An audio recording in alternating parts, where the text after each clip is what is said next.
हाँ जी दोस्तों, security valuation के चैप्टर के अंदर सबसे पहले हम डिस्कस करेंगे sir elephant in the room, जिसका नाम है एच मॉडल। सर आप लोगों को पता ही होगा सर, इस एच मॉडल के ऊपर बहुत ज्यादा बज़ क्रिएटेड है, बहुत ज्यादा डिस्कशंस हुई है मार्केट के अंदर। एंड सर इसका कारण भी आप लोगों को पता है, इसका रीजन भी आप लोगों को पता है। सर इसका रीजन ये है कि आईसीआई ने आपके रीसेंट एग्जाम में एच मॉडल के ऊपर क्वेश्चन बनाकर दिया था, और वो पहला क्वेश्चन यानी कि फर्स्ट एवर क्वेश्चन आईसीआई ने बनाकर दिया था सीधा एग्जाम के अंदर। तो ऑब्वियस ही बात है, बच्चों को नहीं पता था सर इस क्वेश्चन को कैसे सॉल्व करना है। अब भैया रिसेंटली ना मेरे पास बहुत सारे बच्चों के डाउट आ रहे हैं, और वो एक कॉमन डाउट मुझसे 40-50 बच्चे पूछ चुके हैं। सर वो कौन सा डाउट है? सर वो डाउट है कि सर हमने ना, बच्चे बोल रहे हैं सर हमने एच मॉडल का फॉर्मूला देख लिया। सर ऑब्वियस ही बात है, आपने एच मॉडल का फॉर्मूला देख लिया होगा, इतना बज इतना हाइप क्रिएटेड है, तो सर आपको एच मॉडल का फॉर्मूला पता है। सर जो बच्चों का डाउट है ना, सर बच्चों का डाउट ये है कि ना सर हमने एक चीज नोटिस करी है कि एच मॉडल का जो क्वेश्चन है ना सर, वो हमारे 2 stage 3 stage dividend discount model जो हम पढ़ते थे, यानी कि जो लंबी टेक्निक हम पढ़ते थे, उससे भी सॉल्व हो रहा है, उससे भी इंट्रिंसिक वैल्यू निकल जा रही है। अगर मैं अपने लंबे वाले मेथड से इंट्रिंसिक वैल्यू निकाल के आता हूं एग्जाम में, तो क्या आईसीआई मुझे मार्क्स देगा? क्या मैं लंबे वाले मेथड से सॉल्व कर सकता हूं? और बच्चे यहां पर लंबा मेथड इसीलिए अप्लाई करने का यहां पर पूछ रहे हैं, क्योंकि ना उनको जो शॉर्टकट है, यानी कि जो एच मॉडल है ना, वो समझ नहीं आ रहा है, उस फॉर्मूले का लॉजिक उनको समझ नहीं आ रहा। तो मैं आपको 2 चीजें बता देता हूं सर। मैं एच मॉडल के फॉर्मूले का लॉजिक जो है, प्योर लॉजिक, वो प्योर लॉजिक आप लोगों को इस वीडियो के अंदर समझाऊंगा। हम सीधा फॉर्मूला के अंदर वैल्यूज प्लग इन करके डिस्कशन नहीं करेंगे, मैं आपको प्योर लॉजिक बताऊंगा। सर दूसरी बात ये कि सर जो मेन बच्चों का डाउट है कि क्या मैं लंबे वाला मेथड अप्लाई कर सकता हूं, सर इसका जो आंसर है मैं डिटेल में आपको आगे इस वीडियो के अंदर दूंगा, लेकिन अभी क्रिस्प में बता देता हूं। Sir being a teacher, sir मेरी ड्यूटी है आप लोगों के साथ ब्रूटली ऑनेस्ट होना। सर मेरा यहां पर काम है आप लोगों के साथ ब्रूटली ऑनेस्ट होना। सर चाहे वो सच्चाई आप लोगों के लिए कितनी अनकंफर्टेबल हो, मुझे उससे फर्क नहीं पड़ता। और सर सच्चाई ये है कि आप यहां पर लंबे वाला मेथड अगर अप्लाई करके आते हो, तो भैया there are high chances ICI आप लोगों के मार्क्स काटेगा। हो सकता है आप लोगों को 0 मार्क्स अलॉट किए जाएं, क्योंकि सर जब आईसीआई ने आपको स्पेसिफिकली बोल दिया कि सर एच मॉडल लगाओ, तो लंबा मेथड आप क्यों लगा रहे हो? और ऐसा भी नहीं है कि आईसीआई आपको अल्टरनेटिवली दोनों प्रेजेंटेशंस दे रहा है। एच मॉडल के क्वेश्चन के अंदर आईसीआई सिर्फ आपको एच मॉडल की प्रेजेंटेशन दे रहा है। तो भैया यहां पर ऑब्वियस सी बात है, जहां पर एच मॉडल बोला गया आपको एच मॉडल लगाना पड़ेगा। सर दूसरा डाउट, क्या मैं एच मॉडल अप्लाई करूं और लंबा मेथड अप्लाई करूं, दोनों से क्या आंसर सेम आएगा? सर यहां पर क्रिस्प में बता देता हूं, नहीं सर, दोनों से आंसर सेम नहीं आएगा। दोनों टेक्निक्स अलग है, दोनों टेक्निक्स के अंदर कुछ वेरिएशंस हैं। तो भैया यहां पर ये एक्सपेक्ट मत करो कि सर जो मेरे लंबे मेथड से आंसर आएगा, तो मेरे शॉर्टकट मेथड यानी कि एच मॉडल से भी वही आंसर आएगा, ऐसा नहीं है। दोनों के अंदर वेरिएशंस आना बिल्कुल जायज सी बात है। सर ऐसा क्यों है? सर क्योंकि एच मॉडल आपका मैथमेटिकल अप्रोक्सीमेशन है, और सर ये मैथमेटिकल अप्रोक्सीमेशन कैसे है कैसे नहीं है, ये सारी चीजें ऑब्वियसली हम डिस्कस करेंगे। लेकिन अगर आईसीआई ने आपको बोला है कि भैया एच मॉडल लगाओ, तो वही आपको लगाना है। हो सकता है कोइंसिडेंटली, ऐसा पॉसिबल है कि कोइंसिडेंटली आपके दोनों फॉर्मूलाज जो है कोई किसी पर्टिकुलर क्वेश्चन में सेम आंसर दे दे। लेकिन क्या हर क्वेश्चन में हर क्वेश्चन के अंदर दोनों तरीके आपको सेम आंसर देंगे? No sir, it's not possible. हर सिचुएशन के अंदर दोनों फॉर्मूलाज जो हैं वो आपको सेम आंसर नहीं देने वाले। आज के इस क्वेश्चन के अंदर जो मैं आपको सिखाने वाला हूं, यहां पर मैं आपको यह भी दिखाऊंगा कि दोनों तरीकों से अगर आप आंसर निकालते हो तो वेरिएशन आता है, और वेरिएशन क्यों आता है मैं आपको वो भी बताऊंगा।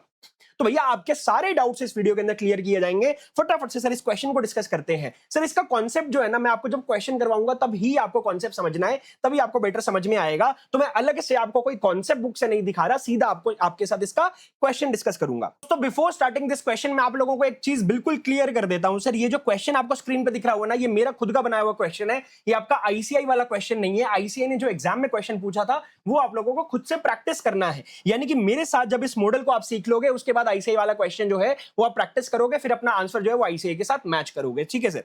अब भैया मैंने ना ऑलरेडी यहां पर क्वेश्चन को हाईलाइट कर लिया है, ताकि मैं आप लोगों की वीडियो को शॉर्ट एंड क्रिस्प रख पाऊं। फटाफट से देखिएगा सर। यहां पर ना एक कंपनी है सर, एक कंपनी है सर, उसका करंट मार्केट प्राइस क्या चल रहा है सर? शेयर का करंट मार्केट प्राइस चल रहा है सर 185 रुपीज, और कंपनी ने जस्ट पे किया है सर एनुअल डिविडेंड ऑफ ₹12 पर शेयर, यानी कि आपको D0 गिवन है। Company just paid an annual dividend, यानी कि D0 गिवन है 12 रुपीज का। और भैया बोला जा रहा है कि कंपनी का करंट डिविडेंड ग्रोथ रेट कितना है सर? 18% per annum. अभी के टाइम पे 18% यानी कि 18% का ग्रोथ रेट है। एंड सर यहां पर बोला जा रहा है कि ये एक्स्ट्राऑर्डिनरी ग्रोथ रेट जो है ना, ये डिक्लाइन होगा, यानी कि जो 18% का जो ग्रोथ रेट है ये एक्स्ट्रा ऑर्डिनरी है और ये डिक्लाइन होगा, डिक्लाइन होके सर कहां पर आ जाएगा सर 6% पर एनम फॉरएवर पे आ जाएगा और ये डिक्लाइन होगा लीनियरली। आपको दिया हुआ है देखो growth rate decline linearly over a transition period of 6 years, यानी कि 6 सालों के अंदर डिक्लाइन होगा। 6 सालों के अंदर 18% से 6% पे आ जाएगा। तो हर साल कितना डिक्लाइन होने वाला है सर? हर साल 2% का डिक्लाइन होने वाला है। और ये 2% कैसे आया सर? देखो 18% अभी है और सर ये 6% पे पहुंच जाएगा। ठीक है सर, कितने सालों में 6% पे पहुंचेगा सर? ऑब्वियसली बात है 6 इयर्स में पहुंचेगा, ये आपको गिवन है। तो 18 माइनस 6 डिवाइड बाय 6 करोगे 2% आएगा। दैट मींस हर साल 2% से रिड्यूस होगा। तो पहले साल का डिविडेंड ग्रोथ रेट कितना रह जाएगा सर? वो 16% हो जाएगा, फिर 14 हो जाएगा, फिर 12 हो जाएगा, फिर 10, फिर 8, फिर उसके बाद 6 पे आ जाएगा। 6 पे आने के बाद फिर वो परमानेंट आपका सेम रहेगा, यानी कि परपेचुटी में 6% रहने वाला है। सर आपको यहां पर कुछ मैक्रो इकोनॉमिक फैक्टर्स दे रखे हैं सर, वो क्या दिए हुए हैं देखो। Risk free rate of interest आपको दिया हुआ है 6%, एक्सपेक्टेड मार्केट यानी कि आपको आरएम दे रखा है, शॉर्ट में बता दूं 14%, और इसके अलावा बीटा दिया हुआ है 1.25। सबसे पहला पॉइंट आपको बोला जा रहा है सर कॉस्ट ऑफ इक्विटी निकाल दो यूजिंग सीएपीएम, ये तो आसान है हम निकाल लेंगे। दूसरा, calculate the intrinsic value of the share using H model. Sir यहां पर एच मॉडल से बोला है तो आपको एच मॉडल ही करना है, वो लंबा मेथड अप्लाई मत करना। मैं आपको लंबे मेथड को अप्लाई करके भी आंसर निकाल के बताऊंगा, आपका आंसर जो है वो अलग आएगा। ठीक है, हाँ कुछ ऐसी सिचुएशन हो सकती है, कोई सिचुएशन ऐसी हो सकती है जिसके अंदर यहां पर दोनों से आंसर सेम आ जाए, लेकिन क्या उसका मतलब यह है कि हर बार आंसर सेम आएगा? नहीं, ऐसा नहीं है, हर बार आंसर सेम नहीं आएगा, दोनों अलग मेथड है। तो मैं आपको फटाफट से दिखाता हूं सर। सबसे पहले तो हम ऑब्वियस सी बात है यहां पर कॉस्ट ऑफ इक्विटी निकालेंगे। तो कॉस्ट ऑफ इक्विटी के लिए आपको क्या चाहिए सर? सीएपीएम के फॉर्मूले में सबसे पहले रिस्क फ्री चाहिए होता है, तो risk free rate of return आपको 6% गिवन है। फिर आपको क्या चाहिए होता है sir? Beta into RM minus RF. तो बीटा आपका 1.25 है एंड आरएम आपका 14% है और आरएफ आपका 6% है। तो भैया यहां पर 6% का हमने आरएफ लगाया, फिर बीटा लगाया, फिर आरएम माइनस आरएफ, तो आपका 16% का क्या निकल के आता है? आपका कॉस्ट ऑफ इक्विटी आ जाता है। अब भैया एच मॉडल का फॉर्मूला आप लोगों ने ऑलरेडी पढ़ा हुआ है, ये चीज मुझे पता है, मार्केट में वो डिस्कशन इसके बारे में हो चुकी है।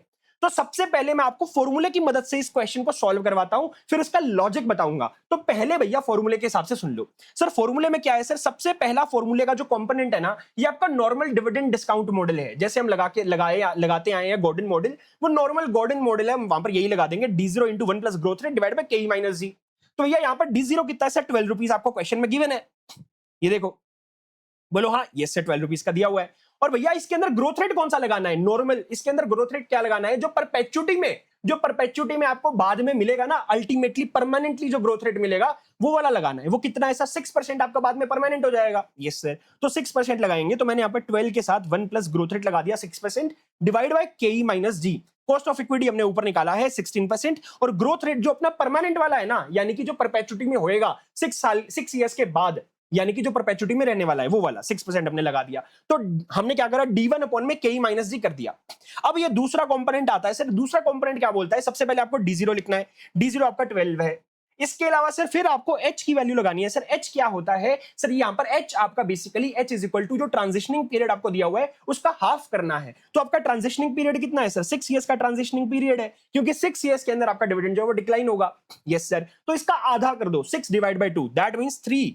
आपका 3 इयर्स का H निकल के आएगा, जो आपने H लिख दिया। फिर उसके बाद सर जो दोनों ग्रोथ रेट आपको दे रखे हैं ना, उनका डिफरेंस निकाल दो। सर एक आपका हाई ग्रोथ रेट कितना था? 18%, और बाद में 6% पे स्टेबलाइज हो जाएगा। तो 18 माइनस 6 करना है आपको, वो हमने यहां पर कर दिया सर 18 माइनस 6 डिवाइड बाय जो KE माइनस G हम नॉर्मली करते आए हैं, यहां पर जो हमने किया था वही वाला यहां पर कर दोगे। तो ये क्या होगा आपका? ये आपका बेसिकली हो गया सर कॉस्ट ऑफ इक्विटी 16%, और जो आपका परपेचुटी वाला ग्रोथ रेट है वो 6%, उससे मैंने डिवाइड कर दिया। अब इसको सॉल्व करो। इसको सॉल्व किया तो भैया 170.40 आपका H मॉडल के हिसाब से वैल्यूएशन निकल के आती है।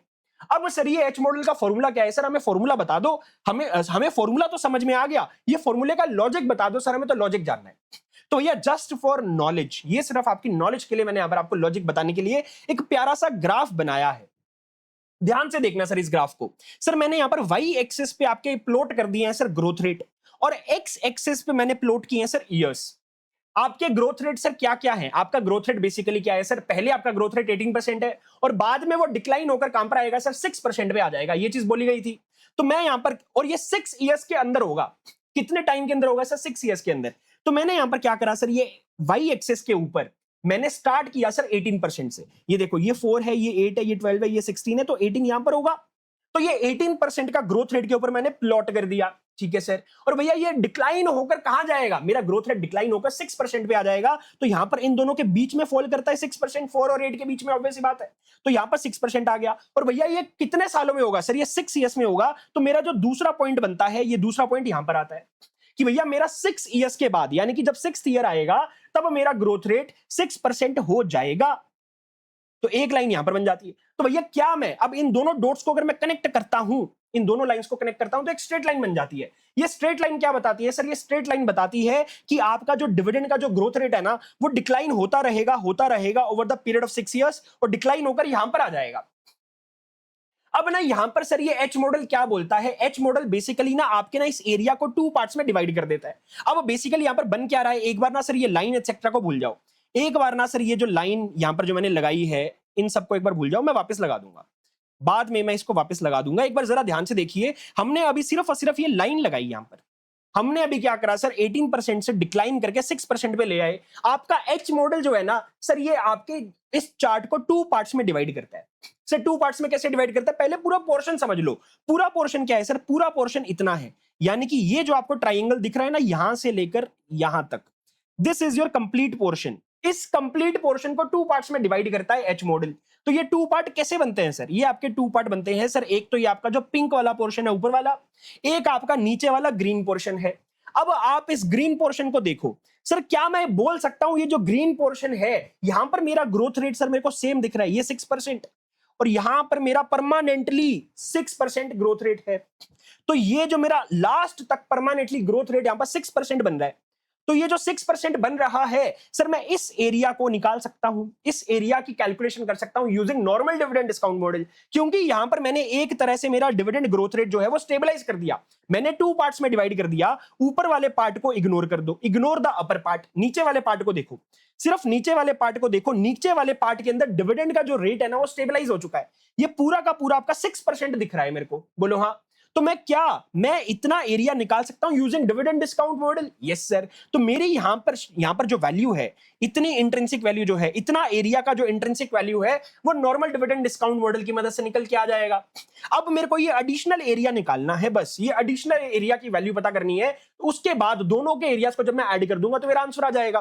तो भैया यहां पर ये जो चीज है ना sir, this is nothing but premium, ये आपका प्रीमियम है। देखो यहां पर क्या बोल रहा है, अगर आपका 6% का ग्रोथ रेट होता, अगर आपका 6% का ग्रोथ रेट होता जीरो पीरियड से लेकर लास्ट तक, जीरो पीरियड से लेकर लास्ट तक अगर आपका 6% का ग्रोथ रेट होता, तो आपका इंट्रिंसिक वैल्यू ये निकल के आता।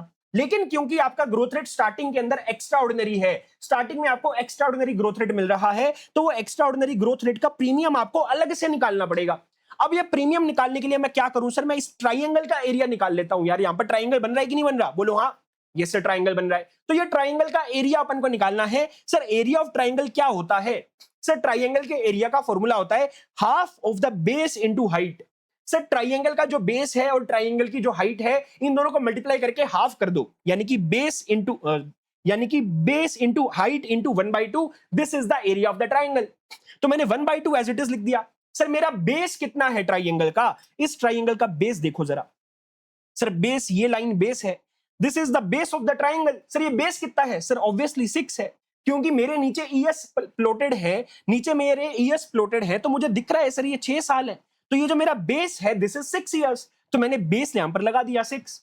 और अब मुझे हाइट निकालनी है ट्राइंगल की, ट्राइंगल का बेस तो मिल गया, अब ट्राइंगल की हाइट निकाल लो। तो अगर मेरा ये ट्राइंगल है सर, मेरे ट्राइंगल का ये बेस हो गया, तो हाइट ये है, this is the height of the triangle, इतना। अब ये कितनी है, ये हाइट कितनी है, ये निकालने के लिए आप क्या करोगे सर, ऑब्वियस सी बात है सर, ये वाला पॉइंट क्या है सर, दिस पॉइंट इज 18, ये पॉइंट आपका 18 है। और सर ये पॉइंट कितना है सर, दिस पॉइंट इज 6। तो भैया अगर मैं 18 माइनस 6 कर देता हूं, अगर मैं 18 में से 6 हटा दूं, तो मेरे ट्राइंगल की हाइट आ जाएगी, बोलो हाँ। तो मैंने यहां पर क्या करा सर, 18 माइनस 6 कर दिया, this is the height of my triangle. और ये हाइट कितनी है सर, 18 माइनस 6 कितना होता है सर, 18 माइनस 6 आपका 12 होता है। तो 12 इंटू 6 इंटू 1/2, तो ये आपका आता है 36। तो भैया ये 36% आ गया आपका प्रीमियम। सर ये परसेंट में क्यों निकाला, तो मेरे बंधु ये जो आपकी हाइट है ना, ये परसेंट के अंदर थी। ये जो आपका ग्रोथ रेट, ये जो आपने हाइट निकाली है ट्राइंगल की, ये ग्रोथ रेट है। तो भैया ये परसेंट के अंदर है, तो आपका जो अल्टीमेटली जो प्रीमियम निकल के आएगा ना, वो भी आपका परसेंट में निकल के आएगा। So this is the premium percent for dividend. मैंने आपको बोला कि हमने यहां पर इंट्रिंसिक वैल्यू निकाल ली पहले इतनी, और ये जो एरिया है दिस इज द प्रीमियम। तो ये प्रीमियम कितना आया सर? 36% प्रीमियम आया। डिविडेंड के ऊपर इतना परसेंट प्रीमियम आपको देना पड़ेगा, मतलब this is the intrinsic value का प्रीमियम। तो भैया अब इसको सर क्वांटिफाई कैसे करें सर? वैल्यूज के अंदर, ये तो परसेंट में है, तो वैल्यूज के अंदर क्वांटिफाई करने के लिए प्रीमियम इन रुपीस हम क्या करेंगे सर? 12 रुपीस का आपका डिविडेंड है, 12 रुपीस का D0 था सर, उसके ऊपर 36% का प्रीमियम लगा दिया, और भैया डिवाइड बाय यानी कि के minus D, divide by k minus D, basically हम डिस्काउंटिंग कर रहे हैं इसकी, तो divide by k minus D कर दिया, तो प्रीमियम इन रुपीस कितना आया? 43 रुपीस 20 पैसा। तो मैं 43 रुपीस 20 पैसा, और इसके अलावा जो डिविडेंड डिस्काउंट, ये तो मेरा निकल के आ गया प्रीमियम इन रुपीस, ये निकल के आ गया प्रीमियम इन रुपीस, जो कि निकल के आया 43 रुपीस 20 पैसा। सर अब क्या मैं ये डिविडेंड डिस्काउंट मॉडल की मदद से अगर मैं इंट्रिंसिक वैल्यू नीचे वाली निकाल लूं, फिर दोनों को ऐड कर दूं, तो मेरा एच मॉडल के हिसाब से आंसर आना चाहिए। Yes sir. तो मैंने अब क्या करा, normal intrinsic value as per DDM, वो क्या होगा सर? वो आपका basically D1 divide by k minus d, तो ये आपका D1 हो गया। 12 रुपीस के ऊपर मैंने 6% का ग्रोथ रेट लगा दिया, divide by k minus D, ये निकल के आता है 127.20, तो 43.2 प्लस 127.2, इन दोनों को ऐड करूंगा तो 170.40 इंट्रिंसिक वैल्यू निकल के आता है। यही आपका एच मॉडल ऊपर आपको निकाल कर बताया था। तो भैया कुछ नहीं है, इट इज नथिंग। बस यहां पर क्या है सर, ये आपका एरिया जो है, ये जो ट्राइंगल बना था, हमने इसको 2 पार्ट्स में डिवाइड किया। नीचे वाले पार्ट का एरिया, नीचे वाले पार्ट का इंट्रिंसिक वैल्यू जो है वो आपने नॉर्मल डीडीएम की मदद से निकाल लिया, और ऊपर प्रीमियम आपने अलग से कैलकुलेट कर लिया। That's it. बिल्कुल सिंपल है, बोलो हाँ। प्योरली लॉजिक है, बोलो हाँ। Yes sir. अब सर यहां पर एक इंपॉर्टेंट क्वेश्चन जो आप लोगों का मुझे बार बार आ रहा था कि सर अगर मैं दोनों मेथड से क्या सेम आंसर आएंगे? अब मैं इसी क्वेश्चन के ऊपर आपको दूसरा मेथड अप्लाई करके दिखाता हूं, फिर आप खुद देख लेना सर आंसर सेम आ रहा है कि नहीं आ रहा। अब दोस्तों देखो, मैंने इस क्वेश्चन को ना आपके लंबे वाले मेथड से भी सॉल्व कर दिया है। सर आपका D0 था 12 रुपीस, तो पहले साल का डिविडेंड कितना हो जाएगा सर? 16% का ग्रोथ रेट लगेगा, लेकिन सर हमारा तो 18% था। मेरे दोस्त आपका लीनियरली डिक्लाइन हो रहा है, पहले साल के अंदर ग्रोथ रेट 16% हो जाएगा। 18 से 16, फिर 16 से 14, फिर 14 से 12, फिर 12 से 10, फिर 10 से 8, फिर 8 के बाद 6th ईयर से आपका 6% हो जाएगा। ठीक है, तो भैया फर्स्ट ईयर का डिविडेंड आपका 16%, सेकंड ईयर का डिविडेंड आपका 14%, डिविडेंड का ग्रोथ रेट 14%, फिर थर्ड ईयर का डिविडेंड का ग्रोथ रेट 12%, फिर 10, फिर 8, ऐसे करके आपने 5 साल का डिविडेंड निकाल लिया, और ये पांचों सालों के डिविडेंड की आपने पीवी फैक्टर लगा के पीवी निकाल ली। तो भैया डिविडेंड्स का, 5 साल के डिविडेंड्स का प्रेजेंट वैल्यू कितना आता है सर? 56.02। अब टर्मिनल वैल्यू निकालनी है, तो भैया टर्मिनल वैल्यू निकालने के लिए आप क्या करोगे सर? टर्मिनल वैल्यू के लिए आपको क्या चाहिए, यानी कि terminal value at the end of the 5th year निकाल रहा हूं मैं, तो 5th ईयर के एंड के ऊपर टर्मिनल वैल्यू निकालने के लिए मैं D6 चाहिए होगा। तो D6 क्या करना है सर? 5th ईयर का डिविडेंड उठाओ, 5th ईयर के डिविडेंड के अंदर ग्रोथ रेट लगा दो जो कि 6% है, फिर divide by k minus d, तो ये आ गया टर्मिनल वैल्यू। टर्मिनल वैल्यू की प्रेजेंट वैल्यू निकालो, तो टर्मिनल वैल्यू की प्रेजेंट वैल्यू निकालने के लिए 5th ईयर का पीवी फैक्टर यूज करेंगे, बिकॉज़ 5th ईयर के एंड के ऊपर हमने टर्मिनल वैल्यू निकाला है। तो भैया ये आ गया 106.51। अब मैंने 106.51 और ये 56.02 इन दोनों को ऐड किया तो 162.53 निकल के आता है intrinsic value. Sir H model की मदद से कितना आया था? तो मेरे दोस्त एच मॉडल की मदद से आपका 170 समथिंग आया था। तो भैया कितना बड़ा डिफरेंस है, आप देखो सीधा 8 रुपए का अप्रोक्सीमेटली डिफरेंस है कि नहीं है? तो भैया 8 रुपीस का अप्रोक्सीमेटली डिफरेंस आ रहा है, तो क्या दोनों मॉडल एग्जैक्टली सेम है? नहीं सर, एग्जैक्टली सेम नहीं है। क्या दोनों मॉडल हमेशा एग्जैक्टली सेम आंसर देंगे? नहीं, हमेशा नहीं देंगे। कुछ सिचुएशन के अंदर हो सकता है सेम आ जाए, लेकिन हमेशा नहीं आएगा। सर क्या पूरे नंबर मिल जाएंगे अगर मैं ये मेथड लगा के आता हूं लंबे वाला? सर अगर स्पेसिफिकली आईसीआई ने आपको एग्जाम में एच मॉडल लगाने के लिए बोला है तो आपको पूरे मार्क्स नहीं मिलेंगे। कुछ 2-3 नंबर आईसीआई दे दे आपको शायद 8 मार्क के क्वेश्चन के अंदर, लेकिन पूरे नहीं देगा। सर डिफरेंस क्यों आता है? डिफरेंस इसलिए आता है बिकॉज एच मॉडल जो है ना वो शॉर्टकट है, वो अप्रोक्सीमेशन मेथड है। और भैया ये अप्रोक्सीमेशन मेथड तब बनाया जाता था कि भैया जब अपने पास एक्सेल वगैरह अवेलेबल नहीं होते थे, जब हमारे पास टूल्स वगैरह अवेलेबल नहीं थे कि एक साल का डिविडेंड का प्रेजेंट वैल्यू निकालो मैनुअली, बहुत टीडियस हो जाता था। यहां पर ना हमारे एग्जाम्पल में 5 इयर्स का है जैसे फोरकास्ट, 6 इयर्स का है, कुछ भैया रियल लाइफ सिचुएशंस ऐसी आती हैं 20 इयर्स के, 30 इयर्स के फोरकास्ट चलते हैं। तो भैया वो इतना टीडियस हो जाता था मैनुअली कैलकुलेट करना कि एच मॉडल शॉर्टकट बनाया गया था आपके लिए। और भैया शॉर्टकट जो है वो अप्रोक्सीमेशन है। क्या आपको approximation and exact method same answer देगा? नहीं, अप्रोक्सीमेशन एंड एग्जैक्ट मेथड आपको सेम आंसर नहीं देने वाला। तो जब एच मॉडल बोला गया तब एच मॉडल लगाना है, और जब आपको नॉर्मल मेथड से करने के लिए बोला गया तब नॉर्मल मेथड से करने के लिए आपको करना है। आई होप आप लोगों को एच मॉडल जो है वो समझ में आ गया होगा डिटेल में। अब इसकी बाकी की रिक्वायरमेंट्स भी फटाफट से कंप्लीट कर लेते हैं इस क्वेश्चन की, फिर हम इस क्वेश्चन को रैप अप करके अगले क्वेश्चन पे चलेंगे। तो भैया यहां पर आपकी क्वेश्चन की थर्ड रिक्वायरमेंट क्या है सर? थर्ड रिक्वायरमेंट में आपको बोल रहा है कि आपको डीकंपोज करना है इंट्रिंसिक वैल्यू को, यानी कि जो पार्ट 2 में आपने इंट्रिंसिक वैल्यू निकाली है इसको डीकंपोज कर दो। किन टू पार्ट्स के अंदर डीकंपोज करना है सर? एक आपका normal stable growth and the premium value attributed to the extraordinary growth phase, यानी कि जो आपने ऊपर इंट्रिंसिक वैल्यू निकाली ना इसको टू पार्ट्स में तोड़ दो। एक जो आपका नॉर्मल वाला है, जो ट्राइंगल का नीचे वाला हिस्सा हमने निकाला था वो अलग से बता दो, और जो प्रीमियम वाला हिस्सा है वो अलग से बता दो, ये बोला जा रहा है। तो बिल्कुल आसान है। तो भैया ये जो आपका एच मॉडल है ना, बेसिकली ये जो एच मॉडल है सर, ये वाला जो कंपोनेंट है सर ये आपका नॉर्मल ग्रोथ रेट वाला है, और ये जो है सर ये आपका प्रीमियम है। तो इन दोनों को अलग अलग ही तो करना है, बस वही तो पूछा गया। तो दिखा देते हैं यहां पर, देखो value of the normal stable growth rate क्या होगा सर? आपका जो 12 रुपीज का आपका D0 था उसके ऊपर 6% का जो आपका परपेचुइटी में ग्रोथ रेट आने वाला है वो लगा दिया, divide by k minus d, तो 127.20 आंसर आ जाता है। And premium for extraordinary growth क्या होगा सर? वही D0 के अंदर आपको H लगाना है। H क्या है सर? 6 ईयर्स का ट्रांजिशन पीरियड का हाफ करना है। फिर उसके बाद 18% minus 6% divide by k minus D आपने किया तो 43.20, ये हमने डीकंपोज कर दिया। इन दोनों को अगर आप एड अप करोगे तो टोटल इंट्रिंसिक वैल्यू आता है 170.40, जो हमने ऊपर पार्ट 2 में भी निकाली थी। एंड सर आपसे ना इस क्वेश्चन के अंदर ये भी पूछा गया है कि आपका यहां पर जो प्रीमियम है ना ये आपकी टोटल इंट्रिंसिक वैल्यू का कितना परसेंट है, तो वो भी बता दो। Premium as a percent of total intrinsic value is basically 43.20 का आपका प्रीमियम है, एंड टोटल इंट्रिंसिक वैल्यू ये रही, दोनों को डिवाइड करके आपने प्रीमियम निकाल लिया, 25.35% निकल के आता है। पार्ट 4 में आपसे पूछा गया है कि आप एडवाइस दो कि सर ये आपका ओवर वैल्यूड है कि पार्ट 4 के अंदर, बेसिकली पार्ट 4 में आपसे पूछा गया है कि एडवाइस करो कि ओवर वैल्यूड है कि अंडर वैल्यूड है, ये सारी चीजें आपको बतानी है। तो वो भी बता देते हैं सर। पार्ट 4 में देखो सर, आपका करंट मार्केट प्राइस क्वेश्चन के अंदर आपको 185 गिवन है, आपको स्टार्टिंग में दिया हुआ था शेयर का प्राइस 185, लेकिन इंट्रिंसिक वैल्यू 170 है। तो भैया इसकी थ्योरेटिकल वैल्यू तो 170 है, लेकिन मार्केट के अंदर 185 का, तो भैया मार्केट के अंदर ऑब्वियसली महंगा है, दैट मींस ओवर वैल्यूड है, तो आपको खरीदना नहीं चाहिए, महंगी चीजों को नहीं खरीदना, do not buy. Sir part 5 में आपको पूछ रहा है कि assuming market is perfectly efficient and current market price of 185 reflects the true intrinsic value of the stock, calculate implied cost of equity demanded by the market. यहां पर पूछा जा रहा है कि भैया जो आपका 185 रुपीज का जो आपको मार्केट के अंदर जो प्राइस दिया हुआ है ना, अगर यही आपका एच मॉडल के हिसाब से इंट्रिंसिक वैल्यू होता तो कॉस्ट ऑफ इक्विटी निकाल के बता दो क्या होगी। तो भैया रिवर्स कैलकुलेशन करनी पड़ेगी, कुछ नहीं है। देखो, if 185 is the true intrinsic value of the stock, अगर ये आपका ट्रू इंट्रिंसिक वैल्यू होता तो आपका कॉस्ट ऑफ इक्विटी कितना होगा? तो मैंने यहां पर क्या करा सर, देखो 12 रुपीज का D0, उसके ऊपर 6% का ग्रोथ रेट लगा दिया, डिवाइड बाय के जो अपन को निकालना है माइनस जी, ग्रोथ रेट आपका 6% है। फिर उसके बाद एच मॉडल वाला जो प्रीमियम वाला कंपोनेंट है वो लगा दिया, 12 रुपीज का आपका डिविडेंड। फिर उसके बाद आपने सर ट्रांजिशन पीरियड का हाफ कर दिया, फिर उसके बाद आपने डिफरेंस इन ग्रोथ रेट लगा दिया, divide by k minus g is equal to 185 rupees होना चाहिए। अब आपने रिवर्स इंजीनियरिंग करके के निकाला, कम वो आता है आपका 15.21%। इसके साथ हमने हमारे एच मॉडल का क्वेश्चन जो है वो पूरा का पूरा खत्म कर लिया है। एंड अगर आपको ये वीडियो पसंद आई हो तो दोस्तों इस वीडियो को लाइक जरूर करना, शेयर करना अपने दोस्तों के साथ, एंड मिलते हैं नेक्स्ट वीडियो के अंदर। Take care, bye bye.